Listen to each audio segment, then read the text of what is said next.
इस खूबसूरत सी लड़की को इस 42 साल के अधेड़ से प्यार हो जाता है। लड़की अपना घर छोड़कर इसके साथ भाग जाती है।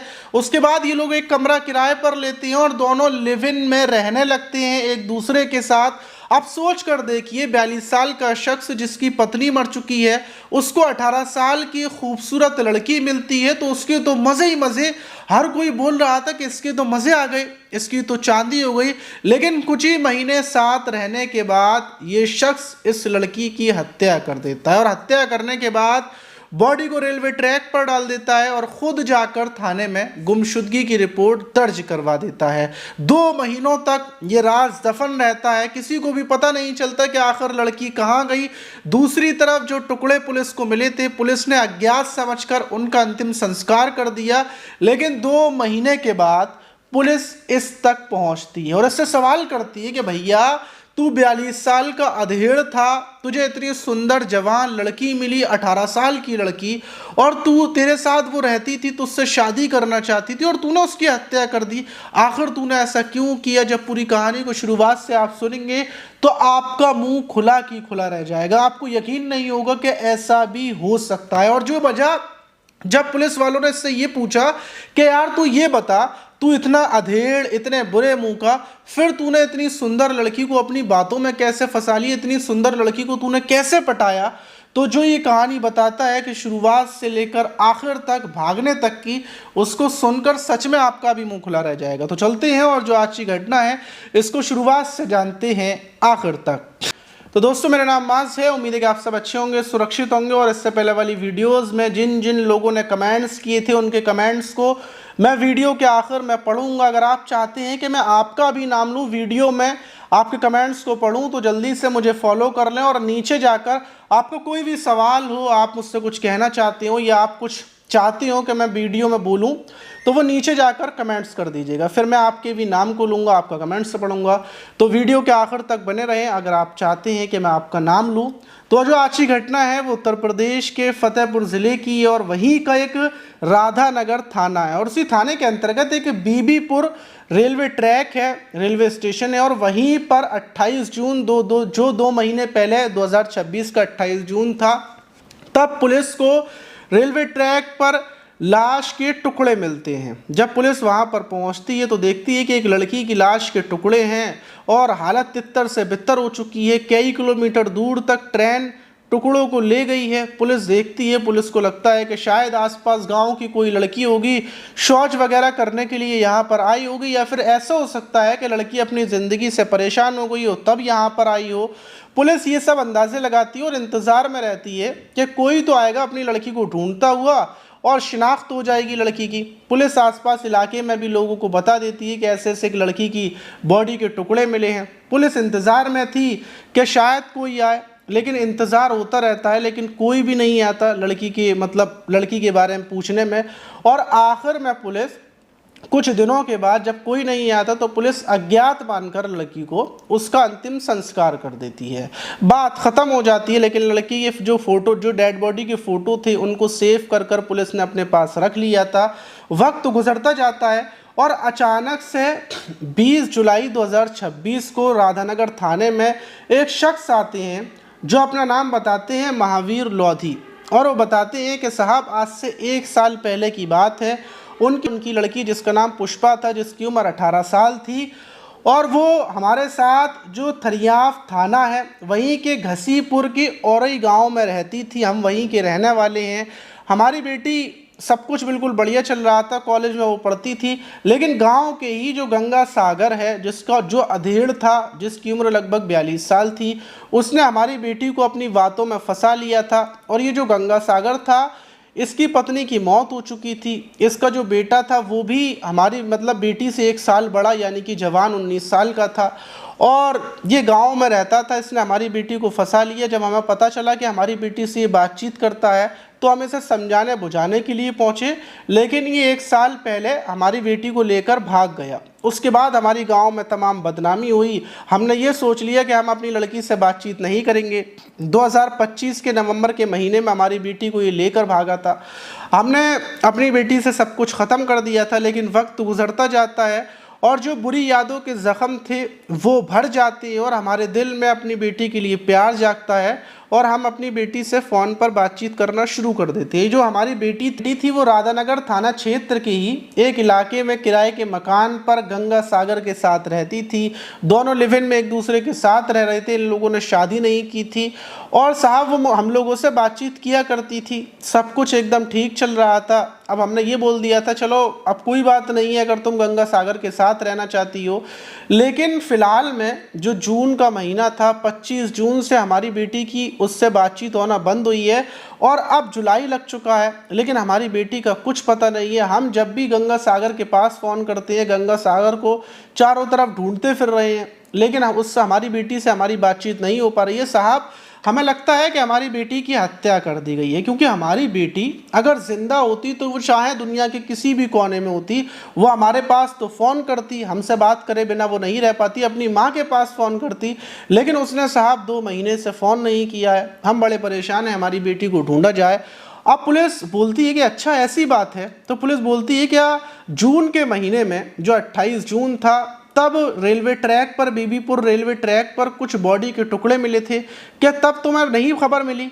तो वो कहती है कि साहब टुकड़ों की तो हमें खबर मिली थी कि लाश के कुछ टुकड़े वगैरह मिले हैं, लेकिन हमने ध्यान नहीं दिया क्योंकि हमारी बेटी तो जिंदा थी। हम तो यही सोच रहे थे कि हमारी बेटी जिंदा है, ठीक ठाक है, किसी और लड़की की या महिला के टुकड़े होंगे। तो पुलिस बोलती है कि हाँ हो सकता है, लेकिन ऐसा करो हमारे पास फ़ोटोज़ वगैरह हैं, आप एक बार उन टुकड़ों को फ़ोटोज़ को देख लो, हो सकता है वो आपकी बेटी के हों। इस टुकड़ों की वीडियोस जब महावीर लोधी को दिखाती है तो जो महावीर लोधी के साथ में उनकी पत्नी थी वो देखकर बेहोश होकर गिर जाती है। महावीर लोधी का रोते रोते बुरा हाल था। बोलते हैं कि साहब ये तो हमारी बेटी के टुकड़े हैं, ये तो हमारी बेटी की लाश है, उसकी लाश का वहाँ पर 2 महीने पहले मिली थी, हमें पता तक नहीं है। हमारी बेटी का अंतिम संस्कार भी हो गया, हमें नहीं पता थी कि हमारी बेटी की हत्या हो गई। पुलिस बताती है कि रेलवे ट्रैक पर बॉडी के टुकड़े मिले थे, शायद आपकी बेटी ने खुद जाकर रेलवे ट्रैक पर करा हो। तो वो जो महावीर लोधी थे बोलते हैं साहब हमारी बेटी ऐसा नहीं कर सकती, जो कुछ किया है उसके प्रेमी गंगा सागर ने किया है, गंगा सागर ने हमारी बेटी की हत्या की है और उसके बाद बॉडी के टुकड़े वहां पर फेंके हैं। पुलिस की टीम फौरन रवाना होती है, गंगा सागर जो प्रेमी था उसके पास पहुंचती है। जब उसको गिरफ्तार किया जाता है तो गंगा सागर बोलता है कि साहब मैंने कहाँ पुष्पा को गायब किया है, मैंने खुद जुलाई में ही मैंने उसकी पुष्पा की गुमशुदगी की रिपोर्ट दर्ज करवाई है और 5 जुलाई को मैंने गुमशुदगी की रिपोर्ट दर्ज करवाई है। साहब आप चेक कर लें, मैं खुद थाने आया था क्योंकि पुष्पा गायब हो गई थी 5 जुलाई को और मैंने थाने में ये बात बताई थी। पुलिस जब रिपोर्ट चेक करती है तो ये बात सच निकलती है। वहीं पुलिस को याद आता है कि हाँ ये शख्स थाने में आया था और इसने बताया था कि इसकी पत्नी पुष्पा गुस्से में कहीं चली गई है और पुलिस ने इस बात को हल्के में लिया था। पुलिस ने ये सोचा था कि शायद चली गई होगी, वापस आ जाएगी, और इसको जो गंगा सागर है इसको भी टुकड़ों की वीडियोस दिखाई थी, लेकिन इसने इनकार कर दिया था टुकड़े देखकर। पुलिस अब इसको गंगा सागर से सख्ती से पूछताछ करती है, गंगा सागर के घर की जानकर छानबीन करती है और जब इससे सख्ती से पूछताछ की जाती है तो गंगा सागर जो प्रेमी था 42 साल का वो टूट जाता है और बोलता है कि हाँ साहब मैंने ही 25 इसकी पुष्पा की हत्या की थी और उसके बाद मैंने ही रेलवे ट्रैक पर इसकी बॉडी को फेंका था प्लानिंग के तहत। अब पुलिस सख्ती से इससे पूछताछ करती है कि आखिर तुमने ऐसा क्यों किया, तुम तो पुष्पा से प्यार करती थी और पुष्पा एक जवान खूबसूरत लड़की थी। जब पूरी कहानी शुरुआत से बताता है तो ये बताता है कि साहब जब मेरी पत्नी की मौत हो गई थी आज से 3 साल पहले, तो उसके बाद मैं अपने बेटी के साथ अकेला रहता था, वहीं मेरा गांव में आना जाना था और उस टाइम पर मेरी नज़र पुष्पा पर पड़ती है। मैं पुष्पा को कभी चॉकलेट देकर जाता था तो कभी उसकी तारीफ़ करता था और ऐसे ही कर कर क्योंकि पुष्पा के घर के पास ही मेरा आना जाना होता रहता था तो मेरे पास पैसे बहुत सारे रहते थे। मैं कभी पुष्पा को 500 रुपये दे गया, कभी कुछ दे गया, कभी पुष्पा के लिए कपड़े गिफ्ट कर गया। तो ऐसे कर कर मैं हल्के हल्के पुष्पा के करीब आ जाता हूँ क्योंकि पुष्पा के घर के लोग तो खेतों पर हुआ करते थे, थोड़ी बहुत मैं बातचीत कर लेता था और ऐसे कर कर एक दिन मैं पुष्पा का नंबर भी ले लेता हूँ। फिर उसके बाद पुष्पा मुझे बहुत ज़्यादा पसंद थी क्योंकि पुष्पा सुंदर थी, गाँव में पुष्पा के बराबर कोई सुंदर लड़की नहीं थी। ये सिलसिला चलता रहता है और पुष्पा ये सब देखकर मुझसे प्यार करने लगती है और फिर मैं पुष्पा से बोलता हूँ कि देखो मैं तुम्हारे साथ रहना चाहता हूँ, मेरे पास तो मेरी पत्नी भी नहीं है, क्या तुम मेरे साथ रहोगी। पुष्पा तैयार हो जाती है क्योंकि गांव के लोगों को पता चल चुकी थी मेरे और पुष्पा के अवैध संबंध के बारे में, प्रेम संबंध के बारे में। इसलिए पुष्पा अपने घर से बैग वैग लेकर घर से भाग आती है क्योंकि पुष्पा 18 साल की थी। तो मैं पुष्पा के साथ भागने के बाद पुष्पा के परिवार वालों को ये बोलता हूँ कि मैंने कोर्ट मैरिज कर ली है, हमने और पुष्पा ने, अगर आप चाहें तो कानूनी कार्रवाई कर सकते हैं। लेकिन परिवार के लोगों को जब पता चलता है कि हमने कोर्ट मैरिज कर ली है तो वो लोग बेचारे कम पढ़े लिखे थे, इसलिए वो कोई एक्शन नहीं लेते। और उसके बाद मैं राधा नगर में यहीं पर किराए का मकान लेकर रहने लगता हूँ। सब कुछ बिल्कुल ठीक ठाक चल रहा था। मुझे और पुष्पा को साथ रहते हुए 1 साल हो चुका था। मुझे पुष्पा बहुत ज़्यादा पसंद थी, सब सही चल रहा था। लेकिन होता यूँ है कि जो ये मेरा बेटा था जिसका नाम राजकुमार है, इसको पुष्पा बिल्कुल भी पसंद नहीं थी। और राजकुमार का कहना ये था कि तमाम रिश्तेदारों में मेरी बेइज्जती हो चुकी है। तमाम रिश्तेदार ये बोल रहे हैं कि इसने ही, जो गंगा सागर है, इसी ने अपनी पत्नी की हत्या की होगी दूसरी शादी करने के लिए, और ये एक छोटी सी लड़की को लेकर रह रहा है। और जो राजकुमार मेरा बेटा था वो ये भी बोलता था कि पिताजी तुम्हारी वजह से मेरी शादी नहीं होगी और मैं तुमसे बात तक नहीं करना चाहता क्योंकि तुम इस लड़की पुष्पा को अपने साथ रखे हुए हो, इसको रखेल बनाकर। जब ये सारी बातें मेरे ऊपर पड़ती हैं, तमाम रिश्तेदार मुझे नालत भेजते हैं, बुरी बातें करते हैं, तो मेरा दिमाग ख़राब हो जाता है और मैं फ़ैसला करता हूँ कि मैं पुष्पा को छोड़ दूंगा। जब मैं ये बात पुष्पा से बोलता हूँ तो पुष्पा बोलती है कि मैं अपना घर परिवार छोड़कर तुम्हारे लिए तुम्हारे पास आई हूँ और तुम मुझे दूसरों के लिए छोड़ने की बात बोल रहे हो। इस बात पर पुष्पा का दिमाग ख़राब हो जाता है। पुष्पा बोलती है कि अब मेरी यहाँ से अगर जाएगी तो वापस लाश जाएगी, मैं यहाँ से नहीं जाऊँगी, मैं तुम्हारे लिए सब कुछ छोड़ आई हूँ, मेरा कोई नहीं बचा। जाहिर सी बात थी यार, पुष्पा ने अपना परिवार छोड़ दिया था, गांव में अपने परिवार की बेइज्जती करवा दी थी। और जो प्रेमी था बूढ़ा, उसने ना ये देखा पुष्पा ने कि ये बुढ़ा है, काला है, फिर भी उससे प्यार कर रही थी। मतलब सोच कर देखिए एक लड़की किस हद तक किसी को प्यार कर सकती है, परिवार छोड़ सकती है, पैसा नहीं देख रही, उम्र नहीं देख रही, प्यार कर रही है। और वो कैसे प्यार करेगी, मतलब कैसे करेगी यार प्यार। लेकिन इतना प्यार करने के बाद भी गंगा सागर अपने बेटे से बोलता है कि वो तो मुझे छोड़ने की नहीं बोल रही है, वो मुझसे इतना प्यार करती है।